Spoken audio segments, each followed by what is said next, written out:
Indian super league 2025 পয়েন্টেবিলটি last update করা হয়েছে 12 ফেব্রুয়ারিতে। আজকের দিনে মুম্বাই সিটি ভার্সেস এফসি গোয়ার মধ্যে ম্যাচ হয়েছিল, সেই ম্যাচে এফসি গোয়া উইন হয়েছে।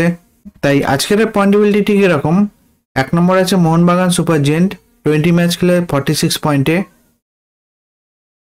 2 নম্বরে আছে এফসি গোয়া, 20 ম্যাচ খেলে 39 পয়েন্টে। 3 নম্বর আছে জামশেদপুর এফসি, 19 ম্যাচ খেলে 34 পয়েন্টে। 4 নম্বর আছে বেঙ্গালুরু এফসি, 20 ম্যাচ খেলে 31 পয়েন্টে। 5 নম্বর আছে মুম্বাই সিটি, 20 ম্যাচ খেলে 31 পয়েন্টে। 6 নম্বর আছে north east United FC, 20 match খেলে 29 পয়েন্টে। 7 নম্বর আছে উড়িষ্যা এফসি, 20 ম্যাচ খেলে 26 পয়েন্টে। 8 নম্বর আছে কেরালা ব্লাস্টার, 19 ম্যাচ খেলে 24 পয়েন্টে। 9 নম্বর আছে পাঞ্জাব এফসি, 19 ম্যাচ খেলে 24 পয়েন্টে। 10 নম্বর আছে চেন্নাইন এফসি, 20 ম্যাচ খেলে 21 পয়েন্টে।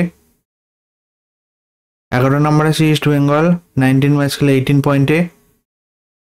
12 নম্বর আছে হায়দ্রাবাদ, 19 ম্যাচ খেলে 16 পয়েন্টে। 13 নম্বর আছে মোহাম্মদান, 19 ম্যাচ খেলে 11 পয়েন্টে। এই আইএসএল এর পয়েন্টেবিলিটি লাস্ট আপডেট করা হয়েছে 12 ফেব্রুয়ারিতে। ভিডিওটি ভালো লেগে থাকলে লাইক, কমেন্ট, শেয়ার করবেন।